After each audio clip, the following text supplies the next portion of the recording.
Its capital, called Angkor, is long gone. But the temples built by this powerful civilization are some of the wonders of the world today. That's what I want to see. The Khmer Empire dominated Southeast Asia from 800 to 1432 AD. At its peak, the empire stretched from Vietnam to the Bay of Bengal and north to southwestern China. But despite its wealth and power, the Khmer Empire ultimately failed, its land and temples abandoned. I'm here to find out why.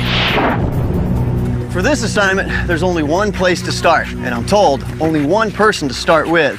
His name is Simon Warwick. He's among the world's leading experts in historic stonemasonry. I'm told he's a tough man to track down. He's an Englishman who lives in Italy, who works with the Germans, who spends the bulk of his time here in Cambodia. Now, he told me to meet him at his office. Well, this is his office. Let's go see if we can track him down. Angkor Wat, Cambodia's most famous temple, is actually a huge complex. Just when you think you're approaching the main temple, you find out that you're only passing through an elaborate gate on the outer wall. This place is absolutely amazing. As you approach the front gate, that's all you can see. But then it opens up to all of this, the main temple, which is still 400 yards away. I'm told that Angkor Wat literally translates to city temple, as it used to be surrounded by an urban landscape that has long since disappeared. Simon works for the GACP, a German conservation project. Its mission is to save this Cambodian jewel from the ravages of time, weather, and human contact. I'm hoping that Simon can help me understand how such a masterpiece could be built and then abandoned. Angkor Wat is in fact the world's largest religious monument. That statement alone grabs your attention, but to see it is to believe it.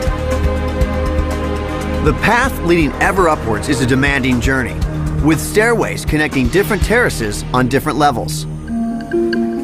Finally, the center of the temple. It looks like I still have to head up there. Originally, it was a priest who would come up these steps. And they're definitely meant to be steep because they represent the difficulty of getting into the kingdom of heaven.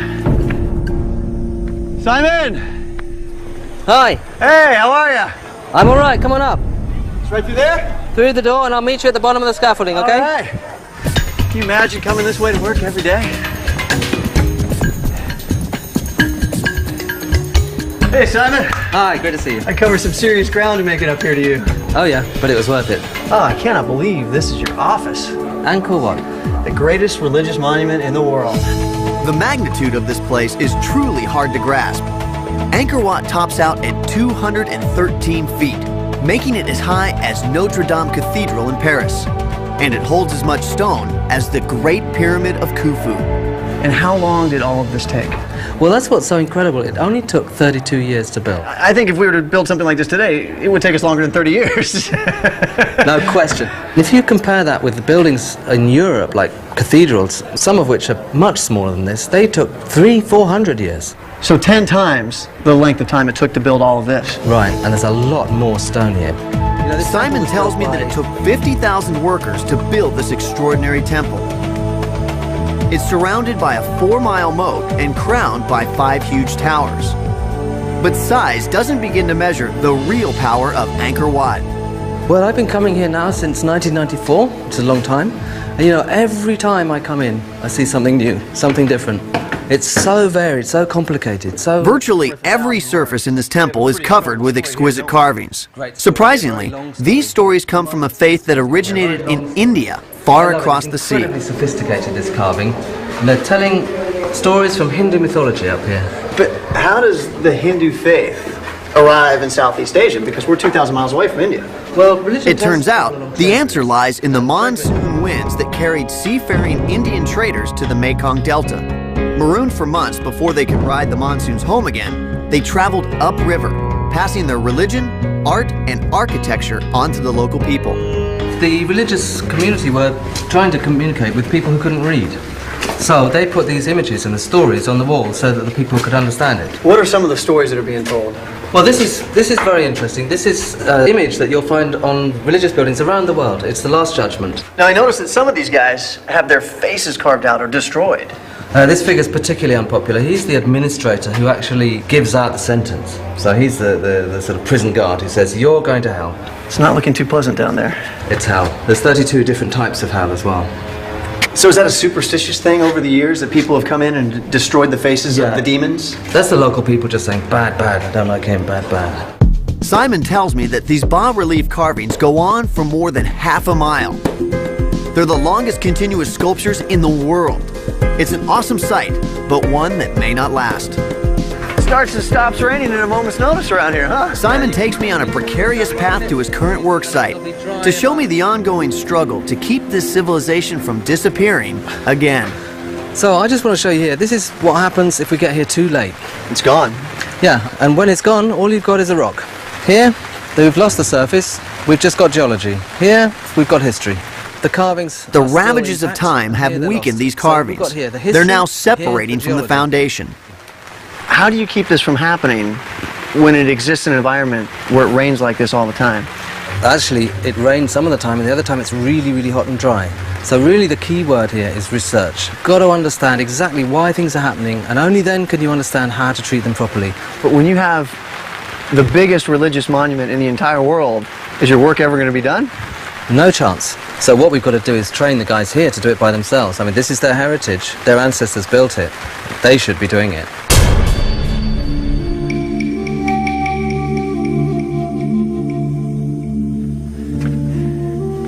This is one of those places you never get tired of exploring, and that's good, because I still haven't cracked the core mystery. How did a people in the middle of the jungle build one of the greatest stone monuments on Earth? Few places on this planet inspire as much wonder as Cambodia's national treasure, Angkor Wat. But the more I see of it, the more questions I have. Not only did the ancient Khmer construct one of the largest stone buildings in the world, they did it without using any kind of mortar. How'd they pull that off? I'm hitting the road to find out.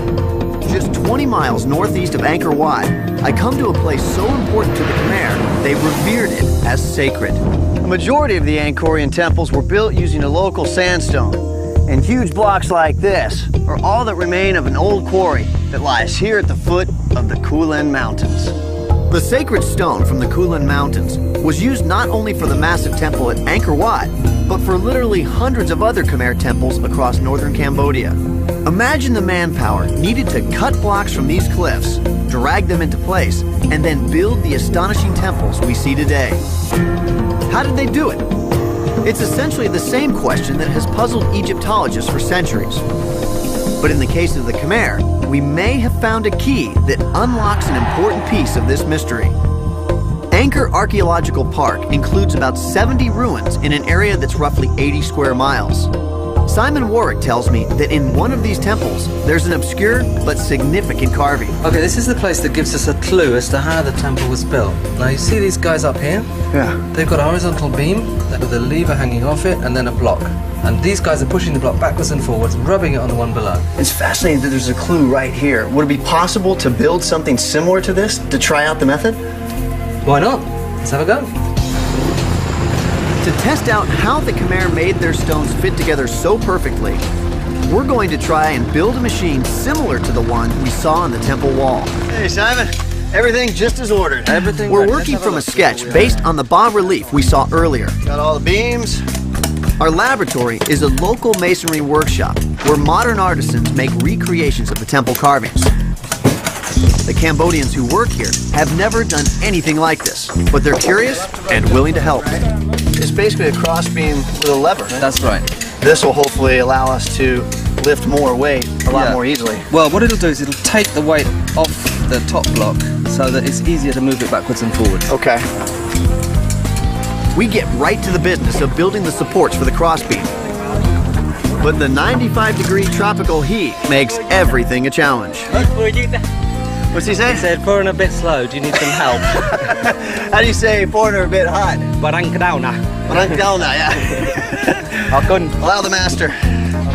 My new Cambodian friends generously lend me a hand. With the supports up, we hoist the crossbeam. Our project is starting to take shape. Yeah! We need to tie the framework nice and tight. It's going to support a lot of weight. All right. So there's 200 pounds at least, huh? How do we move the stone? My head. Now we're ready to muscle the first rock into position. Once the bottom rock is in place, we attach the lever. All right. Very well hung, as they say. Yes, this is very well hung. To make it easier to move the top block into position, we drill holes and insert pegs into the rock. Simon says this is exactly how the Angkorians did it. The side ones are for lifting, and the top ones will help us rub it backwards and forwards. Okay. Okay, but the important thing is that this enables us to lift it without having a rope underneath it. So by not having any ropes underneath, that's what would allow them to get the nice, smooth contact. In every civilization in the world, they've always found a system for lifting a block without having a rope underneath it. Because when you put a 10-ton block down on a building, you don't want to have to pull out the rope afterwards.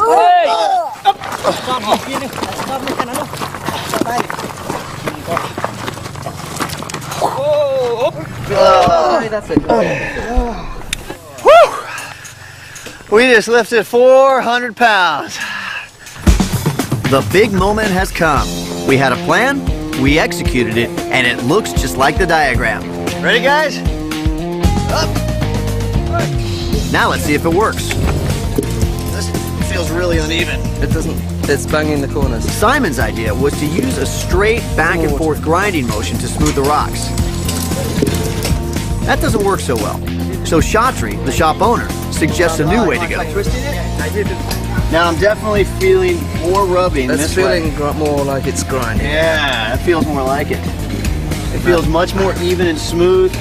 Wow, It's yeah. an ancient version of sandpaper. After 5 minutes of grinding, we're ready to see our handiwork. Take it off, Tree. Did.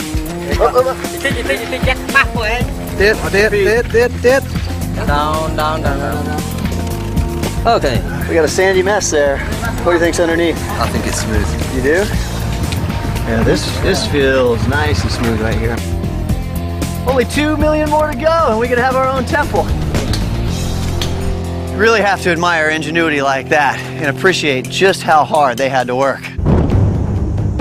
When we return to the temples, I find myself noticing details I never saw the first time. You know, I'm starting to see these holes everywhere.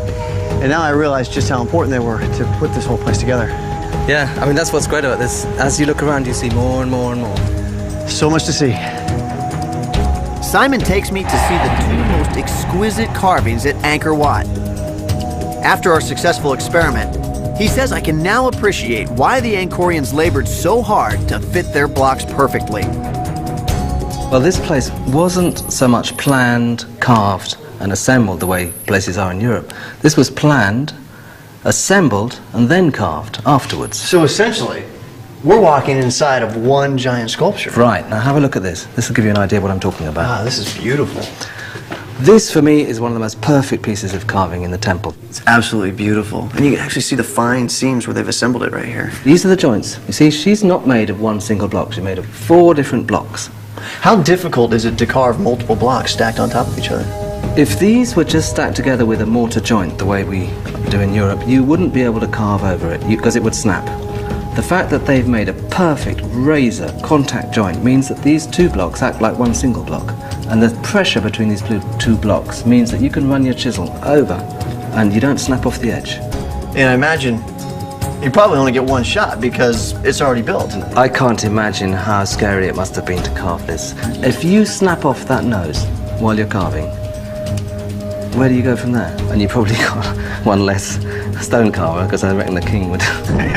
What's more, Simon tells me that every little detail in the temple contributes to an overarching cosmic plan. The Khmer regarded their rulers as gods on earth, and this temple was built to represent the Hindu universe in miniature. Its towers symbolized Mount Meru, the celestial home of the gods, and its huge moat, the vast cosmic oceans. But here on Earth, their universe ultimately came crashing down. What went wrong? Angkor Wat. It may be the most beautiful religious monument ever built, and the most mystifying. Completed in 1145, the crown jewel of the Khmer Empire was inexplicably deserted 2 centuries later. The remote location and the relentless Cambodian jungle hid all the region's temples for over 400 years. They were the stuff of legend until 1860, when a French naturalist named Henri Mouot came upon them by accident. When his report hit Paris, these temples became all the rage across Europe, with people talking wildly about a new lost world. I imagine this is what it must have been like when Henri Mouot stumbled upon Angkor Wat. The jungle had reclaimed the stone temple. As you can see, the tree just digs its roots into any openings it can find and grasps onto the stone, creating a silent but deadly slow-motion wrestling match. And given time, the tree always wins and destroys its host. It's brutal, yet beautiful. Mouot and other early European explorers didn't believe that ancestors of the natives they met could have constructed these fantastic temples. They credited an unknown race of master builders, but they couldn't have been more wrong. To get a better sense of all the Khmer's accomplishments, I'm meeting up with Damien Evans, the deputy director of something called the Gap. Damien! Hunter, how's it going? Hey, good, how you doing? Good, mate. Come on up the stairs, this way. GAP All right, stands meet for you the upstairs. Greater Angkor Project, where archaeologists use sophisticated aerial imaging techniques to peer deeply into Cambodia's past. So this here's the very first radar image of Angkor, taken by NASA from a space shuttle in 1994. So I'm guessing that right here is the temple complex, right? That's right. Actually, that little square in the middle there is Angkor Wat. So you can see it shows us for the first time that Angkor was absolutely huge. Next, Damien shows me a new image created by AIRSAR, which stands for Airborne Synthetic Aperture Radar. Its longer wavelengths penetrate the forest canopy to expose much more than meets the eye. It shows us that Angkor was more than just a collection of temples. It shows us that it was a vast inhabited landscape which sprawled over more than 1,000 square kilometers of this area. What is this reservoir right here? That one there is the West Barai. It's a reservoir that's 8 kilometers long, 2 kilometers wide, designed to trap water coming down from the north during the dry season and distribute it throughout the south. This can be quite This hard to map interpret reveals a when the radar remarkable imagery new is very discovery, complex. It's difficult to an know what's going extensive on. system That's of why I've waterworks used it to hidden create for a much more centuries detailed in the map here. Cambodian landscape. So in this map you can see much more clearly the detail and the sophistication of the water management system. You see dozens and dozens of canals. In fact, you can trace the flow of the water through this network from this area here through this very complex system in the middle and then dispersed throughout Angkor to the south. This is great because down on the ground you'd have no idea that any of this exists. Yeah, look, even archaeologists have trouble making sense of this landscape from the ground. What you really need to do is get up in the air and have a look at things from an aerial perspective. Sounds like a great time for a little airborne reconnaissance. Damien and his colleagues have recently released a major new study. Turns out, Angkor Wat was just a small part of the largest settlement in the pre-industrial world. And arguably, the Khmer's greatest achievement was not their temples, but what they could do with water. So what we can see down here is the West Barai. This is the largest reservoir in the Khmer Empire. It holds about 50 million cubic meters of water. Absolutely massive. How was this created? Did they dam up a certain part of it, or was this all hand dug? A little bit of both, actually. The downslope side was probably a dam originally, and then they formalized it into making it a huge rectangular reservoir by mounding up earth all along the sides of it. So this was pure hard labor right here. Absolutely. Just like any task on the landscape here, it's completely flat, so anytime you see something like this, it means that they've just poured thousands and thousands of people into remodeling the landscape in that area. I mean, when you think about 16 square kilometers of a reservoir in the 12th century, that's a huge engineering feat. The engineering here is unparalleled. You don't see it really anywhere else in the pre-industrial world on this kind of scale. Turning north, we fly over ancient rice paddies whose boundaries were set 1,000 years ago. What we can see crisscrossing the landscape here is an incredible system of water management that really doesn't exist anywhere else in the ancient world on this kind of scale. Is that what this is right here in front of me? Right. This is actually the main feeder line of water from the headwaters where the rain falls in the Kulan Mountains to the north and transporting it right down into the central temple district. You know, archaeologists have always known about these huge temples. For at least 100, 150 years they've been well studied. What we've been able to do using remote sensing and using this NASA radar imagery is to really come to terms with the scale and the complexity of this water management system. With Damien's help, I now see the landscape is full of clues to the past. It's amazing to consider the skills of these ancient Angkorians. When I first saw the Temple of Angkor, I was blown away. But I literally thought that was all there is. But now I realize, after being up here in the air, that it's part of a greater civilization that goes on and on as far as the eye can see. It truly is very impressive. From the Kulan Mountains to the temples and rice fields below, this intricate scheme of 1,100 square miles of irrigation and reservoirs gave the Khmer year-round harvests. It made it possible to feed a population of up to 1 million people and brought its rulers vast wealth. From this perspective, we can clearly see how they mastered their environment and even catch a glimpse of a temple still shrouded in jungle foliage. And how many people have ever been to this temple, you think? Maybe half a dozen people, I think, would have been to this temple on the ground. And this area is littered with things like this. This is one of several hundred temples like this. So right now we're heading up to the north of Angkor towards the Kulan Mountains, which is the source of the water for the Siem Reap River, which feeds the central temple zone. What you're going to see up here is pretty impressive. Our pilot goes in for a close-up before landing us on top of the mountain.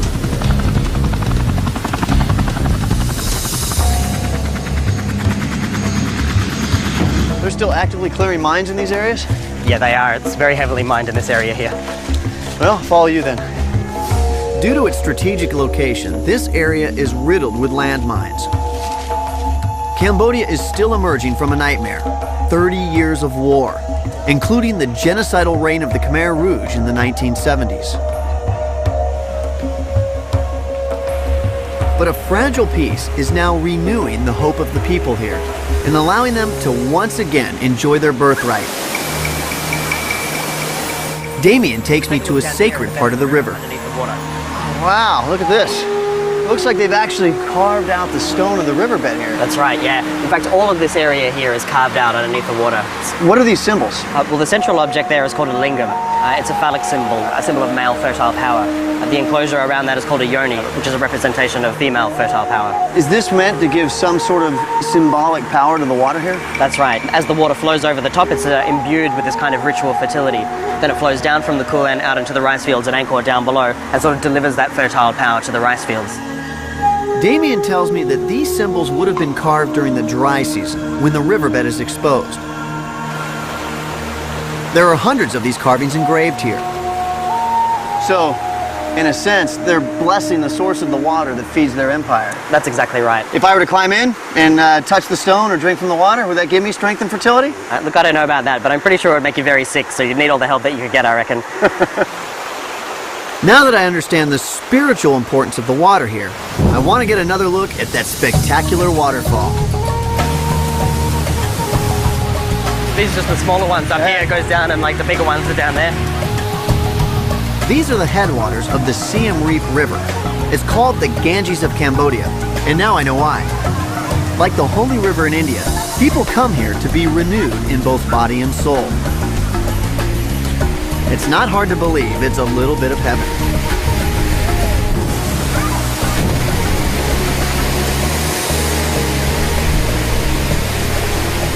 Woo! It is so forceful underneath that waterfall, but you can't appreciate it until you're actually standing right under it. And this is the exact same power that fueled the Khmer Empire. It's absolutely amazing.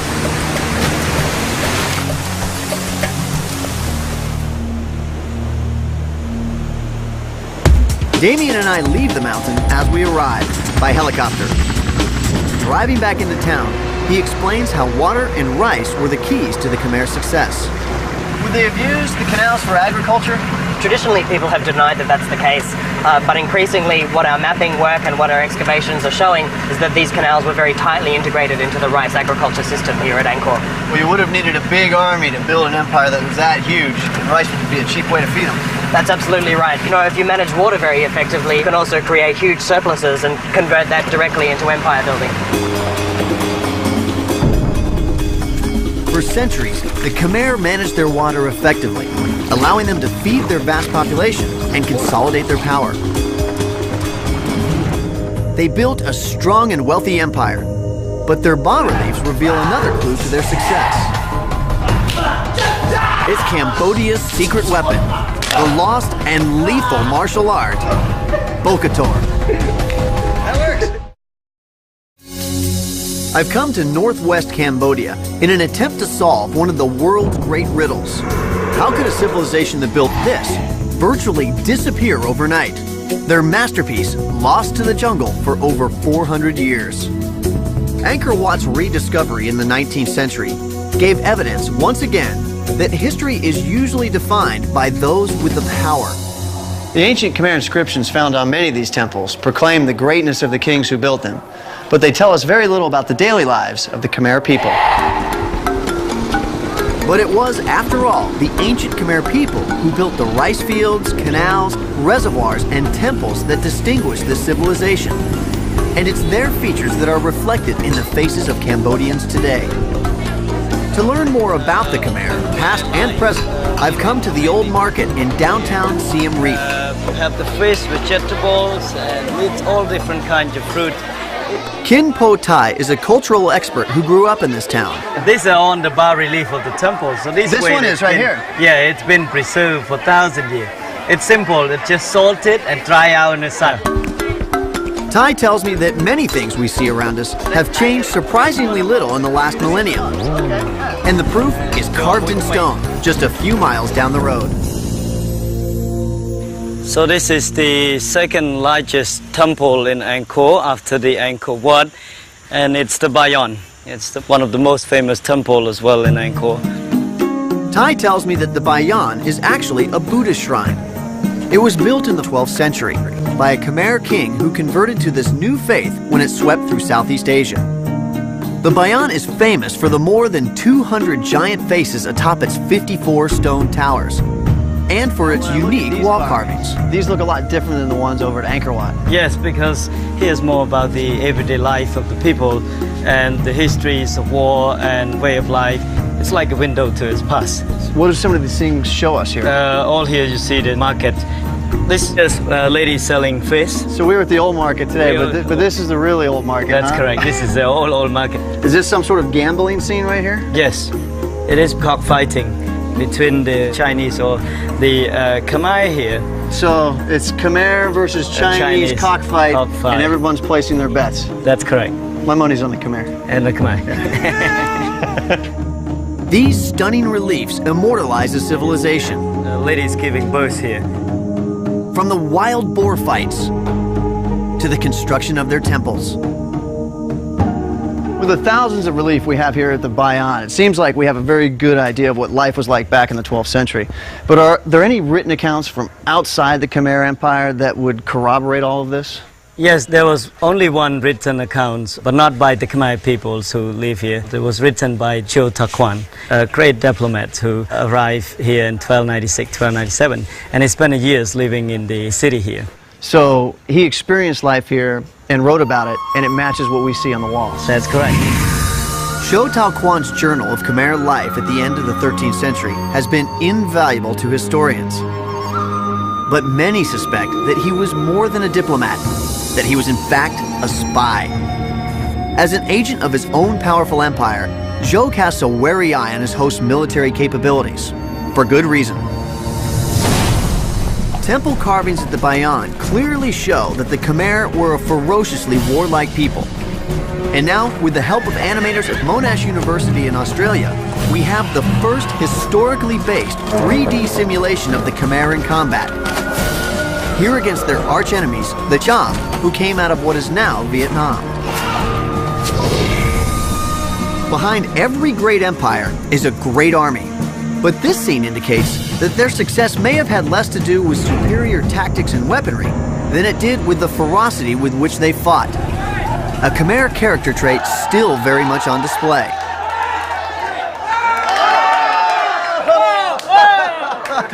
This is typical of so many houses and stores here in Cambodia, as Pradal Saray, or kickboxing, is their national sport. But we've uncovered a form of fighting that even these martial arts fans haven't heard of. It predates modern kickboxing and goes back to the time of the Angkorian warrior. Speaking of warriors, this is one dude you do not want to annoy.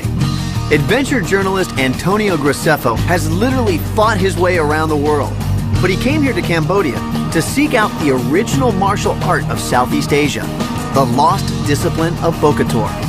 I have fought 8 countries in Asia, Europe, the States, and Bokator is by far the most interesting and most complete martial art I've ever seen in my life. But in an age when martial arts are so popular, why hasn't anybody heard of it? You know, it goes all the way back to the 11th century, but it almost died out twice. Once at the end of the Angkorian Empire, and then again during the Khmer Rouge period. They actually hunted down and killed all of the known masters. Antonio tells me that Bokator would have been lost forever were it not for the sacrifices of this man, 63-year-old Grand Master Shan Kim San. How did the art resurface then? Well, the Grand Master survived the Khmer Rouge period. He escaped to the States as a refugee. And then in 2002, he returned here to teach the art to children and to find the masters who had survived. You know, he only found 10 of them. Was he a hard guy to track down? It took me 18 months. It's a long time. Did you ever feel like giving up? No way, man. I was digging for the truth. Nice.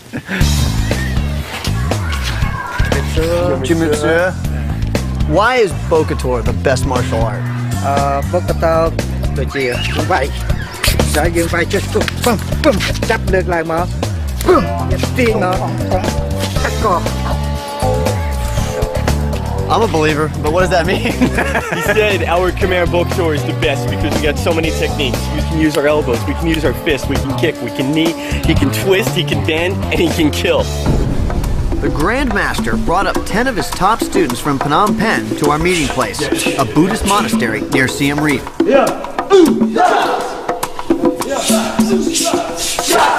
It actually looks like it's an in-close fighting technique that you need to be very close to your opponent in order to strike. That's right, that's right. Bokator is unique in that they can fight very close to the elbows, knees, and then also grapple when they come in close. Looks, when executed properly, to be pretty vicious. It is, it is. After they finish group training, the master works with his 2 top students so I can see his moves up close. Yeah, using that elbow right against the throat there, huh? That's pretty much his signature movement, is that quick elbow strike. Ooh. See that? Yeah, I mean, it's all quick and body control, huh?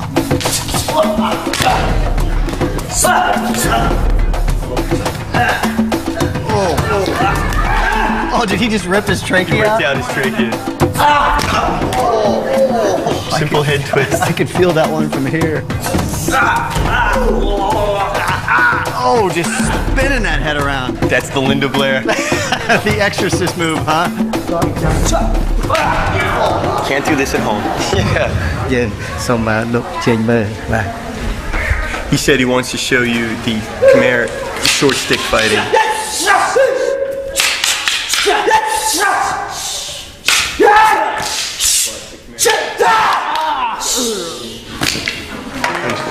So you want to try some?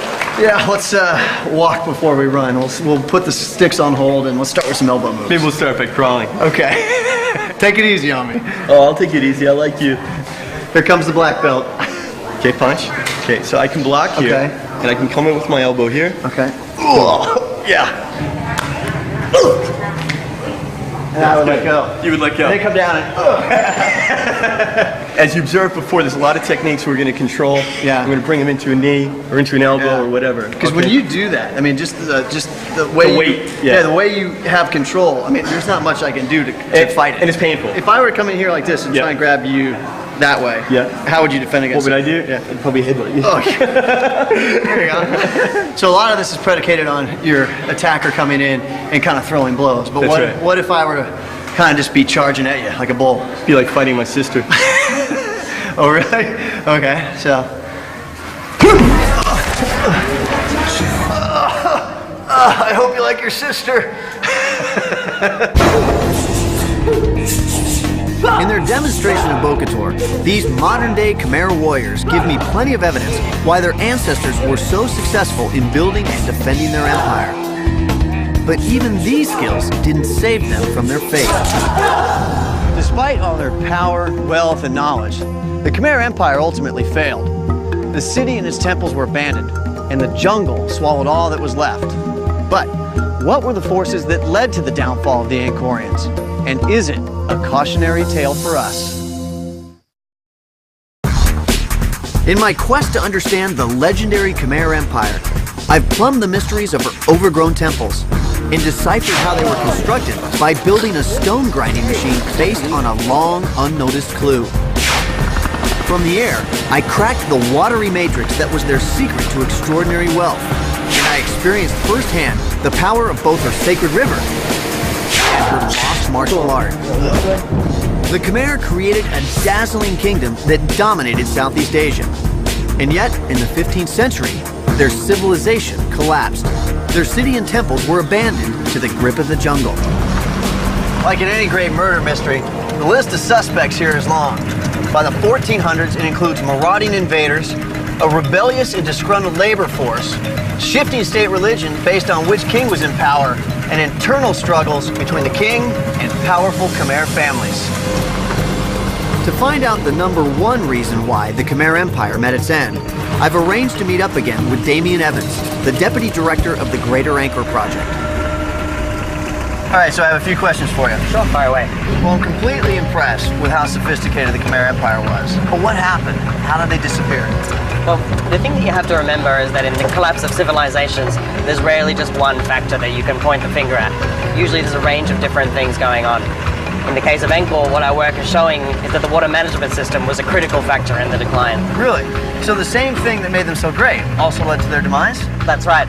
The water management system started off very simple, and then over the centuries became more and more complex and difficult to maintain, and this in turn caused problems for the fundamental basis of their economy, which was rice agriculture. According to Damien, one thing led to another. Overplanting of rice fields led to deforestation, which led to soil erosion, which caused huge amounts of debris and sediment to rush downstream, blocking up the canals and reservoirs. Raging and flooding broke down the entire man-made watershed. The result? Famine in a city of as many as 1 million people. Hang on. All right. That looks like a great way to cool off. The water actually comes from the Siem Reap River way down here. Now, is this water wheel something that you guys built yourself? No, I'm not exactly sure who built this, but in any case, it's just a hypothetical reconstruction of technology that they may have used during the Angkor period to move water from very low places up to much higher ground. It's important to remember that this is not a natural river. This is an artificial canal which was built by the Khmer people. So this is one of those canals we saw from the helicopter? Exactly, yeah. This is the big one that we saw from the helicopter yesterday. The important thing about this site is it shows us the difference between the water level of the river way down there and the original level way up there where we got out of the Jeep. As the water receded, ancient technology like this could not have kept pace with the needs of the Khmer. As you can see, not a huge amount of water actually comes out of this. These little tubes and the water that they contain obviously wouldn't have been enough to fill rice fields or the moats of temples like Angkor Wat on a regular basis. So what we're seeing is a drastic change in the canal structure over time. Exactly, yeah. I mean, this is just a very clear example of a river down cutting. And if you have the water down there and the rice fields and the moats that you need to feed the water into are way up there, then obviously you're going to end up in deep trouble. This is just one example of it here, but probably the clearest example of it is just up the river a little bit. We should go take a look. Okay. To see hard evidence of what brought down the Khmer, Damien and I jump in a boat.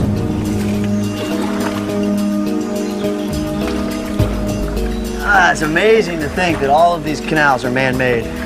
Yeah, it's actually difficult to imagine it when you're down here on the river. You know, once you get up there in the air, you can really see that far from being a sort of natural course, it's actually laid out in a very particular kind of way for a very particular kind of purpose.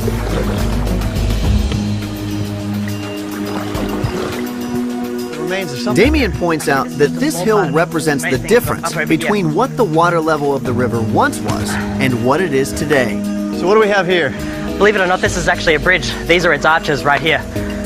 Would this then be the bridge for the canal that we just came up from? Exactly. 1,000 years ago, the water would have run straight down through here and passed beneath these arches onto the other side. So we're standing on the original bed of the canal. That's right. Increasingly, as the years went on, the water level cut down into the landscape and just basically ended up going around this bridge, meaning it was completely ineffective. This is a drastic change. Yeah. Is this happening all across the empire? It is. The thing is, when you start to get unpredictable water flows, things like flooding, too much or too little water, which starts to cause this down cutting and these diversions in the rivers, then all of a sudden you end up with extremely serious problems. Is it fair to conclude from all of this that the Khmer could have over-engineered their empire? I think with the evidence that's coming to hand now from excavations and from the aerial surveys, I think it really supports that conclusion. So I think what you're saying is probably a fair assessment of what actually happened here. The widespread failure of the Khmer's complex water system also left them vulnerable to attack. Their enemy to the north, the Siamese, successfully sacked Angkor in 1431. A year later, the royal court and Khmer people abandoned this site, moving south to where Cambodia's capital of Phnom Penh is today. For 600 remarkable years, these temples were added to and adorned. With their abandonment in the mid-15th century, however, one of the world's greatest building programs came to an end. But unlike other lost civilizations that have succumbed to the jungle, the Khmer's greatest temple, Angkor Wat, held on, with the help of a very special group of people.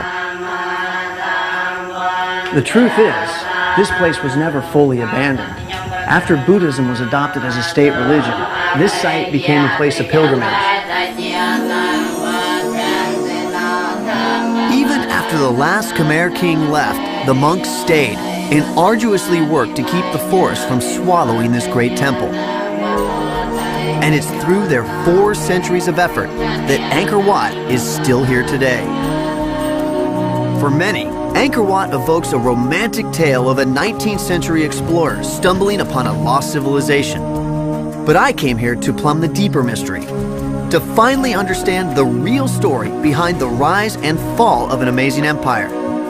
Today, the Cambodians are so proud of their legacy, they're the only country to adorn their national flag with an image of a ruin.